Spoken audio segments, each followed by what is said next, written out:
Welcome to SorWil Solutions, where we talk about what's going on in our community. I'm Joe Wilson, the president and CEO of SorWil Technology Solutions. I'm here with Kathryn Hancock, our marketing director, and here with Jason Wiggins, entrepreneur extraordinaire. Yeah, extraordinaire. Yeah. I don't know about all that, but yes. So currently you are the owner and operator of the Suburban, one of the great places to eat in town. Yep. That's my little baby here in Yeah. town. Yeah. Why don't you, Jason, tell us a little bit about your background? How did you get into what you're doing? Are you from Leavenworth? Yeah. So I have kind of an interesting story. My dad came here for CGSC in the 80s, and I grew up here. Leavenworth is my hometown, and it's always funny because when you like move around places, they're like, "Oh, where are you from? Where are you from?" And I would always tell people Leavenworth all the time. Like, like when I moved to LA, like people were like, "Where are you from?" I'm like, "Leavenworth," and they're like, "What's that?" Yeah, and you're like, "Oh, Kansas City," and they're like, "Oh, okay." But now Leavenworth is getting on the map, and that's something that's awesome to me. But so I grew up in Leavenworth, went to high school here, elementary school. I went to IMAC, which is now a hotel. Yeah. I just did an event there last night. It's kind of weird going back. Weird, Yeah, yeah. where you're like, wait a second, like I did trigonometry in this class. And like now I'm gonna sleep in here. Yeah, So yeah. I slept in there anyway. When What it year was did you trigonometry, graduate? 1999. 99. Okay. Yeah. Old. Yeah, no. I graduated in 92, so Yeah, so I'm not as You're old not as quite you. that old, Right, yeah. yeah, I'm not as old as you. So there's one thing. But people ask me all the time how I got into cooking. I've been a chef for 25 years. okay. When like my first job ever was at Kansas City Barbecue, which is now La Mesa. Yeah, so it's Kansas City Barbecue Company, and my sisters were the managers there, and I was like a busboy, and then I was a server. I washed some dishes, and I always remembered like thinking that the dudes that cooked the food were so cool. As an adult now, I know that they were no one that a 15-year-old, 12-year-old kid, should have been hanging around with, but they were super cool. Yeah. And so it got me kind of interested in that. Boy Scouts was another huge thing. Like I'm a scoutmaster now. Okay. Boy Scouts have been a big part of my life, and I just got hooked cooking. Like it's really like if I make you something, you come into my place, and I talk to you afterwards, seeing that joy in your face, it's really like people are like, "Oh, you always want to take care of people," and I'm like, "Yeah, but it's kind of selfish because it makes me feel really good that you feel good." So that was kind of the whole thing with the Suburban, was that we wanted it to be, and I'm jumping all over the place, but it's Sure. kind of one of That's those fine. things that we wanted it to be kind of like family, like a place that you feel really comfortable. You can kind of use it for what you want to use it for. Um, if it's if you want something to be a little nicer, be a little nicer. If you want to come in and cut off and and flip flops, you could. You can do it. Um, so graduated from high school here in Leavenworth in '99. I had no idea what I wanted to do. I was like kind of a computer nerd, and so I started to go to school for telecommunications management. Um, and I just went gung ho with that. Like I was like, this is it, man. Like this is my jam. And I went and toured a facility, and it was like cubicles, and I was like, this is not for me. This is not my jam. And I remember having a phone conversation with my father, telling him that I was going to go to culinary school, and my dad was like, what do you mean you're going to go to culinary school? Like, you want to flip hamburgers? Like, what do you like? You're on this path for this, great career. And I was like, nah, man, like, oh yeah, I'm gonna do this. And it's funny now because I make sure to bring it up every time I can, because they joke about it now, and they're like, oh, we Yeah. travel with our own personal chef. And I'm like, oh yeah, no, your kid that that you originally wanted him to do computers, but If it doesn't work out, I mean, you can always work here. I know. Right. I know. Whenever I see these guys somewhere, I'm always like, oh, so what are you guys doing? Oh, did you bring your tone test kit? Oh, yeah. Like, are we going to punch these down? Like trying to throw what little lingo I still remember from back in the day. But also, these guys came these guys came out to Tim Penny to do some work, and they're like asking me, hey, when we redo this, do we need to reboot the system, right? And I'm like, man, I've worked with this system for 10 years. Like, no, it automatically polls every couple of, so often. Like, you should be fine. There's been like 2 hours, like fixing everything, trying to get everything, rewiring everything, and all we needed to do was reboot it after they made the changes. But it was me that led them down that path, and I Poor think that, Griffin. yeah, it was, yeah, I think it was, but it's pretty funny that it worked out that way. But yeah, so Leavenworth, ended up going to culinary school. I got Where'd you hooked go to up. culinary I school? went to culinary school at Johnson County. Okay. Yep. Okay, I So went to right, school right there. over here. I did a stint with the Culinary Institute of America. Um, it it was a great experience. Like, culinary school is awesome. You learn a lot of stuff, but the real cool stuff was I got the opportunity to work at a lot of cool places very early in my career and work with a lot of very talented chefs. And that's something that kind of put me on the trajectory that I'm on now. Is that that's why I believe so much in like mentorship and things like that. Is that somebody took me under their wing. I started at the Hotel Phillips, which was a four diamond hotel downtown Kansas City. Beautiful place. And I worked with two of the most talented chefs, I think, in the world. Um, Chef Michael Dunn and Chef Charles DeBlanc. Michael Dunn has since passed away, but Charles is still one of my like best friends, biggest mentors in life.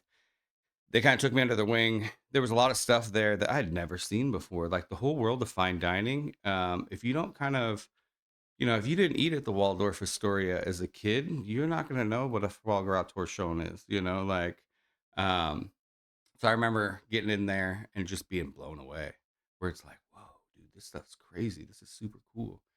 And, I started out there as chef garmager, which really just is a salad person. Like I made salads and desserts. Has a really cool name, makes you Uh-huh. feel good. You're like, oh no, I'm chef garmager. But by the time I left there, I was the executive chef of the hotel. I was there for 6 years, and I just put my head down. The only thing that I ever wanted was my name on my jacket, and that was the one that I got it. Um, I got it there, and from that point on, once you are running a four diamond hotel, the level of experience that you get makes it pretty easy to kind of branch out from there. And so, I mean, I went all over the place. I was here in Kansas City. I was the executive chef of the Hotel Phillips, the Intercontinental Hotel. I was on the opening team Ooh. for Power and Light District. So we Oh, had wow. so we had 11 restaurants. Mhm. Um, I was the food and beverage director for the Aladdin Hotel. Ooh. I got big into Marriott. I moved to LA, and Okay. I was in LA for a couple of years where I ran Joie de Vie hotels. There was like 24 boutique hotels. I got to do some cool stuff in LA, do some Food Network stuff. I was on like the Giada De Laurentiis show. Okay. I got to do a guest judge on MasterChef. Oh, Um, that's where I lots of know you from. yeah, lots of cool stuff. The Giada De Laurentiis one's hilarious. Yeah. Because they cut me completely out, except for my hands from like my elbows down. Oh, I had like no. a falling out with that management company, and so they cut me out. Basically, you can just see my elbows and all of my food, and it was a terrible experience for me because like it took like 11 months for production. So we're waiting around, and like I don't, I'm telling all my friends, I'm like, hey man, it airs May 24th. You got to check this out, watch this, blah blah blah. Have a little watch party. Comes on. There's my food. There's my hands. I'm like, oh yeah, check it out. Check it out. Nope, there was no Jason. Just my elbows Wow. down. But I got exposed to lots of cool stuff with that. Um, Working with lots of big name chefs, you end up at lots of events, and then you meet different people. I was the executive chef for Todd English. Todd English is a celebrity chef. You get, you know, when as a chef growing up, when you see like Anthony Bourdain or somebody on TV, that you're like, oh man, these guys are great. Yeah. And then you get in an elevator, and the guy standing next to you is like, hey, what's up, Tony? And Anthony Bourdain walks in, and you're like just starstruck, just blown away. Um, I had lots of cool experiences like that in Wow. LA. Got to meet lots of different people, um, do lots of different stuff. I've been, that was LA. I did Joata V. Came back, ran the Intercontinental. Moved to Florida to run Todd English Enterprises. Got hooked up with Walt Disney World. Ended up at the Swan and Dolphin, where I was the executive chef there for Disney. And that's a whole nother ball game. So what made you come back to Leavenworth? My mom. Yeah. Family. Yeah. It's always family. It really It is. is. Yeah, it always is. I have a ton of kids too. So I have 7 kids. Wow. Yeah. Yeah. Tell me about it. 7 kids. We just went grocery shopping yesterday, and that's like a family event. You know, it's like ordering for a restaurant. You're like, Yeah. okay, do we have everything? All right. Um, but you know, coming back here, my mom, I'm super close to my family, super close to my mom, my dad, I come from a big family. We're really, really close. A lot of us live in the same neighborhood here. It's funny because like you It's just like your walk, block. yeah, from my block, literally, it's like whoop, whoop, whoop, whoop, whoop, whoop. But yeah, no, my mom is a realtor, and she called me and said, "Hey, this is for sale." And And this would have been Mamma Mia's at the time. this was Mama Mia's That's at where the I time. started. Yeah, it was Mama Mia's at the time. And like everybody thought that that place would never close. You know, it was like Mhm. kind of like hedging your bets. You know, I Okay. told my mom, I'm like, you know, if Mama Mia sells, we'll come back and open a restaurant. But you never really think that it's going to No. happen. Well, it did. When I came back, I was in a pretty good spot. But I remember looking at the place, and I'd never known that there was a back area. I didn't know that that existed. All I knew was the restaurant. I'd eaten there many times, you know, had great experiences and stuff. And I walked outside and saw the back area, and I was like, dude, Mhm. we can do something super cool back here. I was like, I want to put up tree houses everywhere. Like I'm like psychotic when it comes to stuff like that. I'm like, let's put up tree houses, and then we can get hoverboards, and we'll fly everybody up to the tree houses, and it'll be You've um expanded it so much back there. yeah, we keep blowing it out and just adding new stuff. People are like, "Oh, are you finished?" Like, no, No. man. Like, I'm not the type of person. When I see something, I'm like, okay, well, what if we do this? Or what if we do that? Or if something's not working, you just make adjustments to it. Now, how often are you actually in the building cooking in the back? Okay, so cooking in the back, realistically doesn't happen. Like, Yeah. so, I mean, me, yeah, I do. Like Valentine's Day, I was in the Uh-huh. back cooking. Um, but a lot of people don't really understand how the back of the house really works, Mhm. and they think that there's like a little guy in a chef coat and he's back there just because that's what the movies portray and see and Uh-huh. stuff like that. But the reality is that the restaurant world is completely different. You know, 90% of what you do is done before guests even arrive or come in there. And my job as an executive chef, for a long time, is creating the menu concept, developing you know, a DNA for the menu, the idea of what it is, and then implementing the training program, and then training somebody else so that that way they execute at that level. So if I make a dish, you know, if we do whatever, just a fillet and, you know, potatoes, create the dish from start to finish, plate it, grab a guy, show them how to do it. Now on a menu you have, you know, like a little book that you can go back through, and there's pictures and all that stuff. But there's a recipe, so you know what stuff is. Chefs don't like to use recipes. Like we don't. If someone's like, "Hey, can I get your recipe for?" I'm like, I don't have one. Um, Once you get to a certain point, it's kind of like core cooking, and so like you can always write. You know, if somebody said, "Write me a paper about," you know, I don't know, quantum physics. You know, you can write a paper about quantum physics, even though you might not know anything about quantum physics. Same thing with cooking. Once you have the baseline of how to cook. So as an executive chef, you're training that staff, bringing it, and then holding those standards. You're making sure that those standards are met, um, and then overseeing. You know, a lot of my time in the kitchen is the garnish. Um, right now, in with everything that's going on, I'm kind of all over the place, and it's more of putting out fires, and then setting up systems for other stuff. So what I wanted to ask you was, you currently own and run Suburban, but you also have another business that you do. Yeah, so I have a business. I have a consulting company. called Dinnercraft.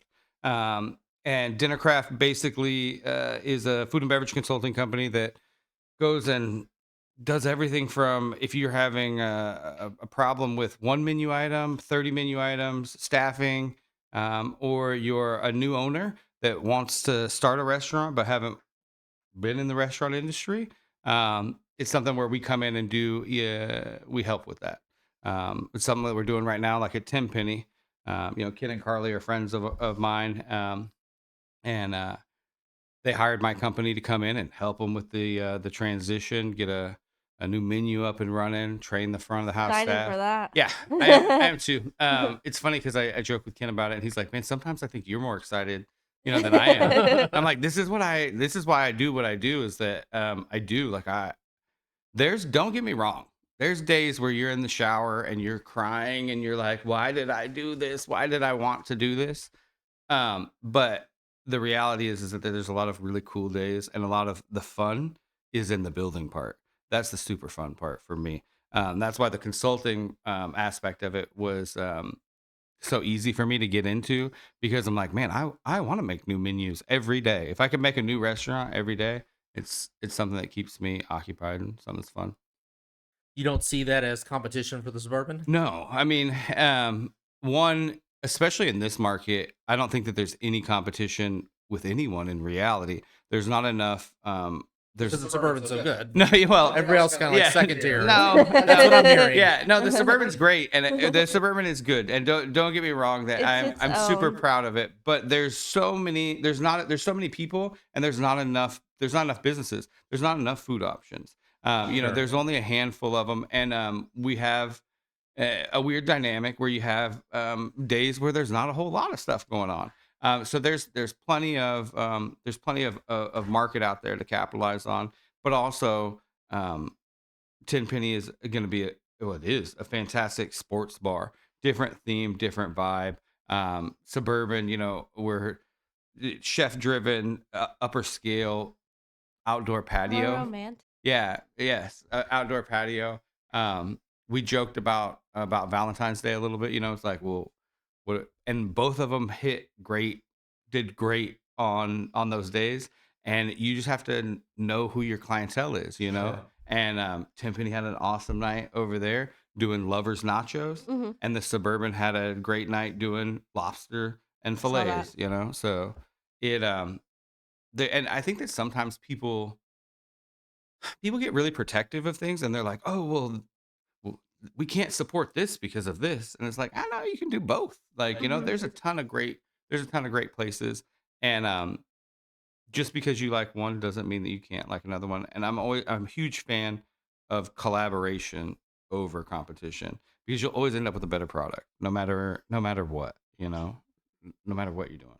That's So I right. got a funny story about Mama Mia's. Uh-huh. Before it was Mama Mia's, it was this diner on 20th Street. We moved here in 1985, Mm-hmm. and my uncle moved here somewhere around the late 80s, early 90s. And he was a chef from California, and he was going to open up a restaurant. Mm-hmm. And we actually walked through Mama Mia's before it was Mama Mia's. And I remember my uncle, and he's going to hate me for telling the story. He's like, nothing's ever going to grow in this side of town. Yeah. He's like, this business will never do any good. Yeah. And I'm like, oh my gosh. And of course, he was wrong, because Mama Mia's did great business. Yeah. Did you know Rob and Jane at the Yeah. time? No. Yep. I knew Rob and Jane. When I first started going there, it was when Chris and Hmm. Chris Lazinski had it. Hmm. And Chris has become a good friend over the course of the years. During the renovation, he would just pop in and be like, I'm like, hey man, like, what's behind this wall? Like, if I knock this out, like, am I gonna find something crazy? But yeah, no, Rob and Jane were awesome. They've been doing it for a while. They're still awesome. I still see them all the time. And they kind of laid that groundwork, as that was one thing that when I was looking at that building, is developing a brand new business on that side with no existing would probably be a little bit tough to get people to realize, hey, there's something here to come over here. That 20th Street expansion, though, really kind of helped Yep. with Yeah. that, because you've got the traffic going north and south, especially into the back gate, which I don't even know if we use the back gate anymore. but I think they just opened it back up. yeah. Yeah. But they kind of laid the groundwork for that. People knew to go there to look for food, and I closed for when I bought it. We closed for like 9-10 months, and I just renovated the inside, and redid it a lot on the inside. Um, but people were, commenting on Facebook. They're like, "What? Oh, what's coming? What's coming?" And everybody thought it was going to be a German restaurant, which I thought was hilarious. And it got like a pretty big, everyone's like, "Oh, I heard it," and I would get on the. No one knew who I was. Yeah. I'm commenting. You're Oh, like, I heard it was a German restaurant too. I'm like, oh man, And at one point, I even put up a sign in the front that said "Coming soon, Subway Express." And everybody lost their minds or whatever. But I like to have a good time with people. It's a little bit harder now because people know, so I can't like really comment on stuff. But like Yeah. I see stuff on Facebook all the time, and I want to be like, "Oh, I heard it's a German restaurant," But I like to be the whole Zaxby's thing. I don't know if you saw that debacle go down. Yes, right. The Zaxby, and I'm like, man, my 4-year-old was like, "That's gonna be a Zaxby's," like just Yeah. the structure of it. You can kind of tell. They put the sign up the other day. I took a picture of it, posted it in the group, Yeah. and was like, I wonder what this is gonna be. Yes, right. Yeah, Even exactly. though If I that's would a have sign. seen, I would have put on there. I heard it's a German restaurant. Yeah, I heard it's gonna be a German restaurant.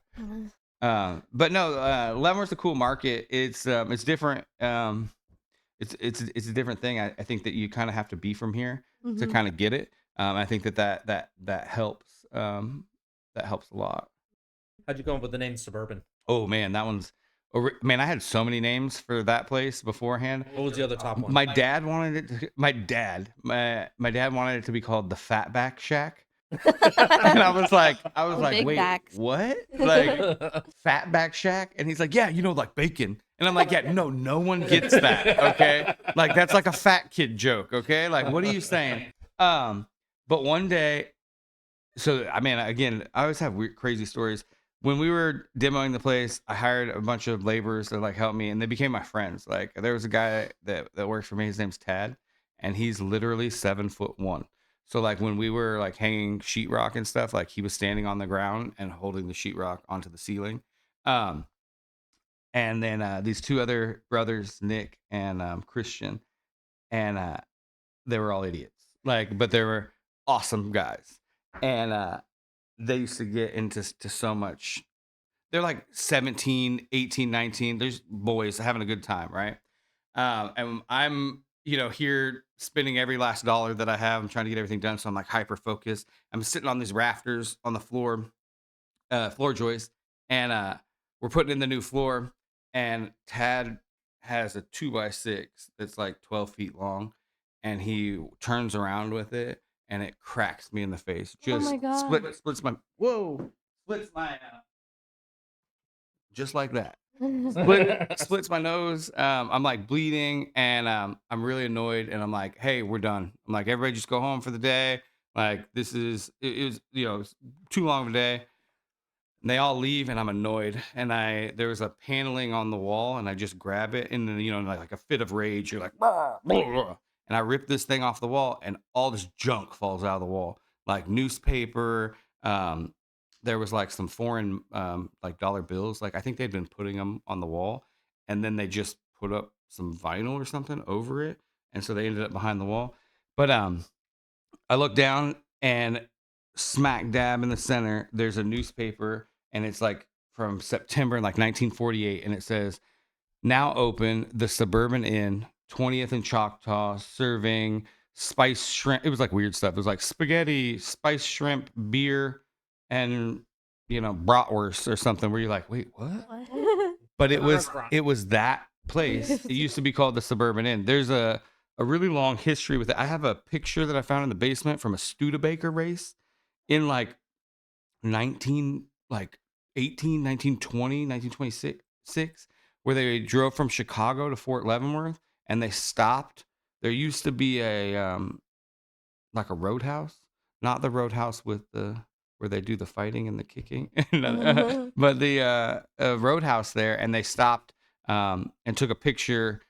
uh, I guess the Studebaker was trying to get the government contract to do cars for the army or something, but it took them 14 days from Chicago to Kansas City.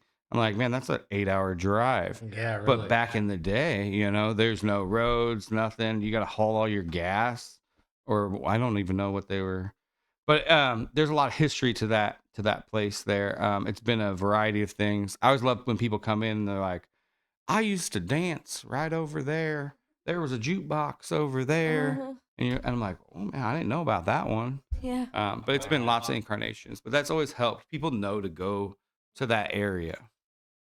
So, kind of shifting, you do a lot with the community. Try In to. fact, I think we first met on the Education Foundation. Yep. And then you followed my campaign. You were super supportive. Yep. We got to do a lot of work at Tenpenny. What are some of the other things you do for the community? I know besides the foundation, you're involved with the interfaith. Yeah.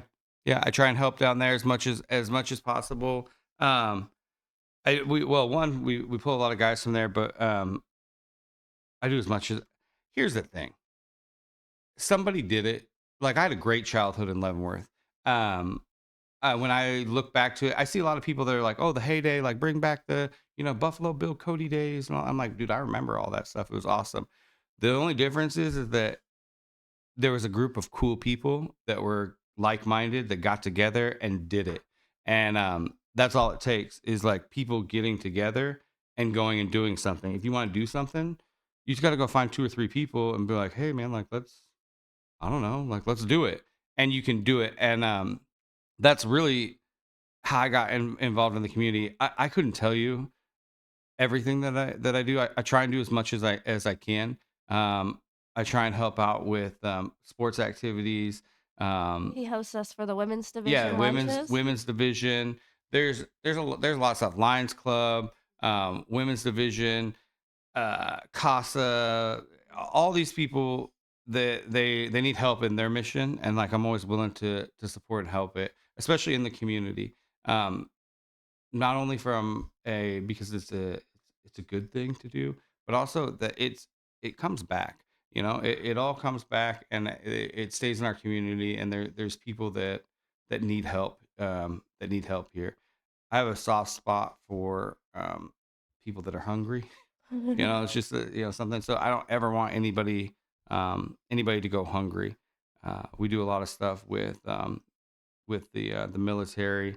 Um, I host with John Ross at Ross's. Mhm. We host a golf tournament. We do a lot of stuff with rapid response charities. Um, just trying to be involved and help out where we can. If somebody in the community has a funeral or they need help with something like that, we're going to try and help out. If we can, where we can. Um, there's lots of cool people in this town that want to help out. You know, um, so it's just getting in where you can. You know, I was very touched. You reached out to me when my mother was in the hospital and said, "Hey, if you need anything, you'll need a cooked meal. Don't worry about it. I yeah, got you." yeah, And so, that vibe is really what this community is about. hmm And I think people often lose sight of that. yeah. It's one of the best things about Leavenworth is that when I told people when I was moving back here, they're like, "What?